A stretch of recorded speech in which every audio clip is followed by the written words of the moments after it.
Printing and assembling your first PDF sewing pattern can be intimidating and a little overwhelming, even if it's not your first time. So in this video, we are going to walk through everything you need to know to successfully use PDF patterns. Because once you know the drill, it is quite easy. I will be using my sewing patterns for this example and tutorial, but most PDF patterns are quite similar, so it should be relevant no matter which pattern you're using. Let's jump in. So when you download the pattern, you usually will have multiple files. My patterns come with 4 files. First one is a print at home file. Second is large format. Third is projector, and the fourth is instruction. So starting at the top, the print at home file is what we are going to be mainly working with today because you print it at home. And basically what it is it takes the big pattern pieces, right? Like the dress you're making, the pants you're making, whatever, and breaks them up into smaller kind of puzzle pieces or tiles that you will piece together to make the big picture. Second, the large format file, that is formatted to be printed on A0 size paper. So it's a big roll of paper that is kind of like poster sized, and it has all the pattern pieces printed on it, obviously. So you don't have to tile anything together. You can just order the large format pattern from either a copy shop or pdfplotting.com is where I usually print my large format patterns. I know a lot of people prefer to do it that way. The projector file is, shocker, meant to be used with a projector. This is something that is kind of gaining popularity over the last few years, which is sewing with a projector. Basically, the projector projects the pattern onto your fabric directly. So there's no paper involved at all. You can just cut directly from that image. I've gotten into that recently. It's very fun. We're not covering that in this video, but most PDF patterns do come with a projector file, especially nowadays. And then finally, that instruction file is everything you need to know to successfully make your pattern, including step-by-step instructions. Don't skip over the instructions. Make sure you're reading through that file. I always think that's obvious, but you'd be surprised. And to save paper, I never print my instructions out. I always just have them pulled up on my computer or on my phone, but to each their own. Okay, let's open up the print at home file of my lane pants pattern. That's what we'll use as the example. And I'll show you guys all of the settings and how I print it. What we're looking at here is the file open in Adobe Acrobat. So when you open your file, you will need some sort of PDF reader. I'm using Adobe Acrobat. That is my preference and what I would recommend, but you can use any other PDF reader. There are many that are built into your browser or your operating system like Preview or Chrome. The settings will just look slightly different than what we do today, but that's totally fine. Oh, and Acrobat does have a free version, so you don't need to pay for it to use your patterns, which is great. Also, I know that it doesn't work on Chromebooks because it is a software that you have to download. So if you have a Chromebook, you'll just need to use probably your browser. Okay, so we are looking at page 1 of the pattern. And when you scroll down, you will see lots of like little snippets of other pattern pieces, right? Because like I said, each page is kind of like a puzzle piece. So it doesn't really show you the whole picture. They're just individual looks at the pattern. We will be focusing on the first page because we are going to only print the first page to start to make sure that these test squares are the right size. That tells you if the scale of your printer is correct. So before we print everything, we're gonna print page 1. But first I have a little tip for you. So do you see all of these lines here? This is the size line key. Each of these patterned lines represent a different size of the pattern. So if you're printing a size 10 or a size 16 or size 24 or whatnot, each line is different. And that is the line that you will follow and cut out. So if you scroll down here to, let's say, page 5, where you can kind of see all of these lines in action. This is a pretty straightforward view. You can see them all running parallel to each other. Should be pretty easy to cut out. In some parts of patterns, they will overlap or intersect, and so it makes viewing your size line a little bit tricky. Still doable, absolutely. And as a pattern designer, that is something I'm very mindful of to make sure that you can clearly see the size lines. However, if you want to isolate just the size that you are printing, or maybe you're printing like 2 or 3 sizes, but all of the other sizes you know you're not going to use, you don't want to be seeing them. There's a trick for that. If you go over here to this little stacked icon on the right-hand side, this is the layers function or feature. Here you can see all of the layers in the file. All of the numbers are the sizes, and then labels here, this is like the written labels on each pattern piece. You see if I turn it on and off, those labels disappear.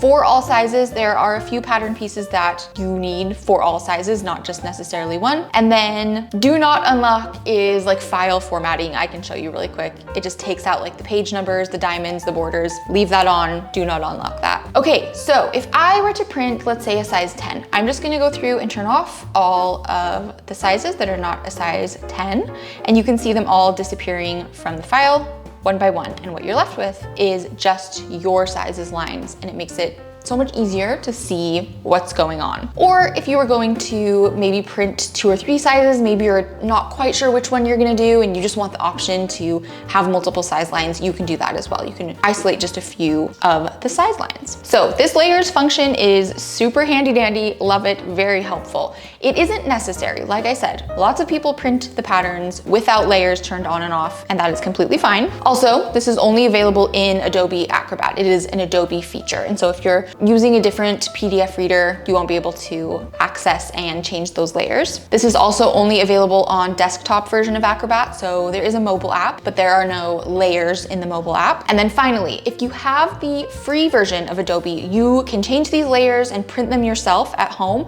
But if you're making changes to the layers, you won't be able to save the file and send it somewhere else and have those layers stay on and off. So for example, if you open the file at home, change these layers, and then you want to send it to a printer to be printed, if you have the free version, it won't save those layers. But if you have the paid version, then you would be able to. Okay, I'm actually gonna leave my layers on though, because as I am assembling this pattern, I want you to kind of see what it looks like with all of the sizes turned on, just so that it looks as similar as possible to your pattern. And it is time to finally print. So I'm going to click on the print icon at the top of the page. And again, depending on the PDF reader you're using, these settings might not look exactly the same, but I'm just gonna kind of run through the list here. Pages to print. There are 48 pages in this file, but depending on the size and version of the pattern you're going to make, you may not need to print all of the pages. And that's the same with all of my patterns anyway. My patterns come with a printing guide and print at home layout, which is basically a picture of what this puzzle is going to look like all put together. And that will tell you if there are any pieces that you don't need for your size, or like I said, for some versions, there are certain pockets and drawstrings and things that you may not want or need. And by looking at that map, that picture, you'll be able to tell what pages you won't need to print. And for some of my more complex patterns, I literally write out, if you're making this version, print these pages, etc., whatever. But for our case, we are going to print just page 1 at the moment. Sizing. This is very important. You need to print at either 100% scale or actual size. You can see both of those are the same. Many printers will default to fit onto the page or to shrink the oversized pages, but you can see when you're doing that, that's changing the scale of the file versus when you look at it at 100%. If the scale is off, that means the whole pattern is off. It's not going to fit you correctly. So very important. Orientation. I leave mine on auto because it centers the page. Even though it technically is in portrait, when you go into portrait orientation, it pushes the file up into the corner of the page. And that can work for some printers, and some people prefer to do it that way. However, that only works if you have a borderless printer. Most printers have a set printable margin. Many of them are borderless. I actually used to have a borderless printer. We recently got a new one. I didn't even really think about it or realize, but my new printer is not borderless. So when you look at this little preview here, you can see that the corners are gonna get cut off because my printer doesn't print to the edge of the page. So for many reasons, I like to print it centered so that nothing is getting cut off. As a note, we are printing on US letter size paper. So you can see it's 8.5 by 11 inches, but the document is formatted to be printable for A4 size paper as well. If you're in Europe, other parts of the world that use A4 paper, it works on either one because as you can see, the actual document is smaller than US letter paper. These settings should be good. We can print now. However, I know that there are some printers that have more margin issues. So I wanted to show you a quick troubleshooting tip if you are getting any part of your page cut off by your printer margins. If you go down here into page setup, usually this is defaulted for any printer.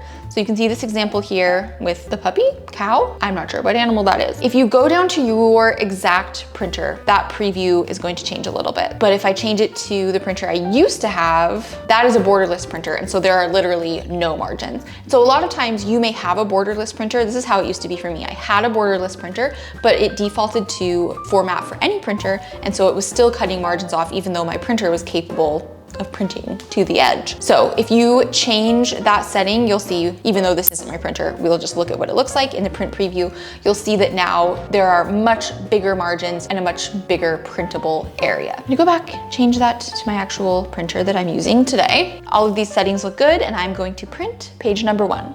All right, we have our first page here. So this is what your first page, your paper should look like. There should be margins on all 4 sides of the page. You should have a black border around the sides. You should have your little triangle shapes. There will be 4 on the rest of the pages, or many of the pages, or 2 or 3 on edge pieces like this one. And if it looks like this, then you are golden. Before we print the rest, we need to make sure that these test squares are the right size. You don't need to measure both of them, I guess. Just do at least 1 inches for us crazy imperial system people and centimeters for metric system people. So I'm literally just going to take my tape measure and make sure that that is the right size. It is perfect. If it is off by what seems like a smidge, maybe like a 1/16 of an inch or something like that, I would still recommend trying to figure out the scale and making it better, because that 1/16 of an inch isn't a huge deal for one page, but when you are piecing together all of the pages, the big picture, it does add up sometimes to be like a whole inch or 2 of your pants being that much longer or shorter or whatever. So it is quite important for those measurements to be exact, because they are 100% exact on the file. Now it is time to assemble all of our pages. We are starting with our first 2 pages of the pattern here. Basically, all we're gonna be doing is piecing them together like a puzzle. And my patterns, as I said, have a print at home layout that's like a picture of what it should all look like put together. So you can reference that if it is useful to you. So as you can see, we need to attach these pages at the black border, right where these triangles touch, but there is a margin here. There is a couple ways to go about this. Many people like to cut away all the margins. I feel like that takes a super long time and isn't really worth it.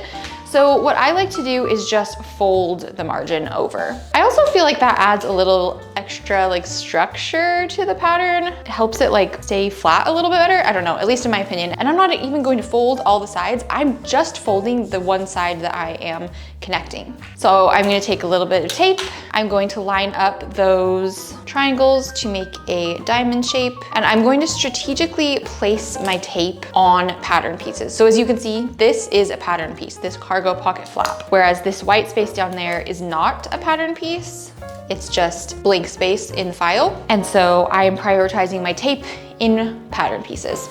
And then I'm just going to keep going. I'm gonna keep folding and taping across the entire row. All of my rows in my patterns to date, who knows, maybe I'll change it up in the future, but at this moment today, they're all in rows of 5. So I know once I get to page number 6, I will be starting a new row.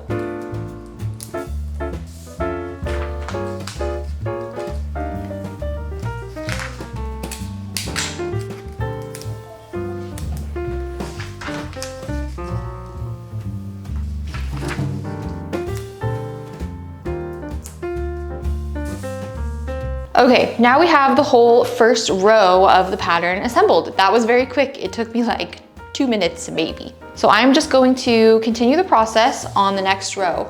The only thing that really changes with this next row is I will be folding the top as well as the side. So for this piece, I'm just folding the top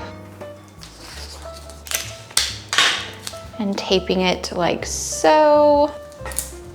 And then this piece, I will fold the side and the top.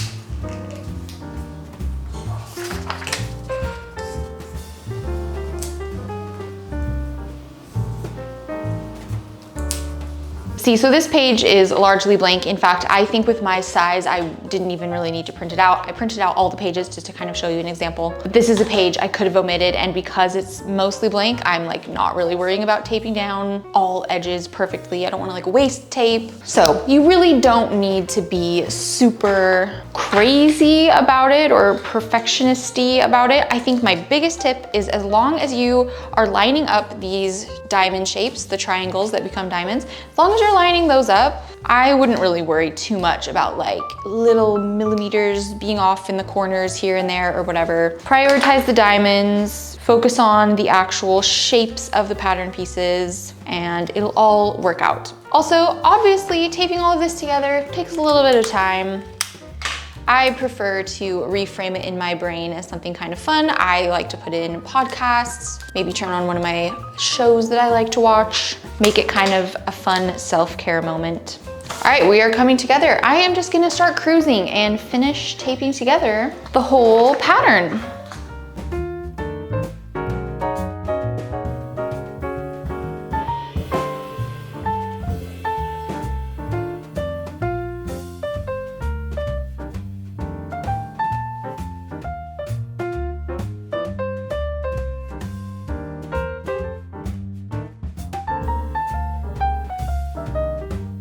It's all the way done. It's not even gonna fit in the frame of my camera.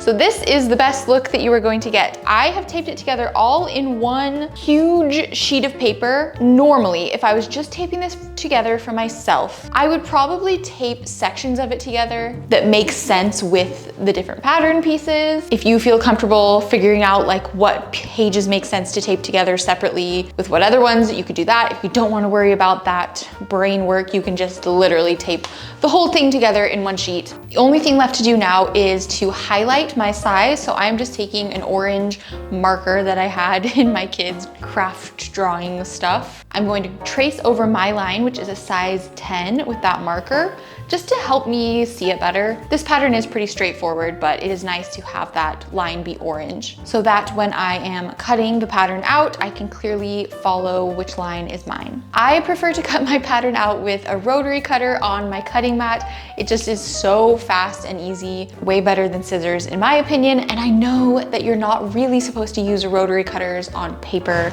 Honestly, I do that all the time and I really have never noticed any adverse effects. My blades still last quite a long time. Here we have the finished product. All of the pattern pieces have been printed out, assembled, cut out, and it is time to sew. All in all, not too tricky. Hopefully this tutorial was helpful. Personally, I always love watching people do things, even if it is a fairly straightforward process. Sometimes little things catch you up when it's something you've never done before. So if you are new-ish to sewing, or even if you're not, I have a ton of other tutorials, patterns, tips, tricks, etc. on my channel that you can go check out. Thank you for being here, and I'll see you next time. Enjoy your assembled pattern.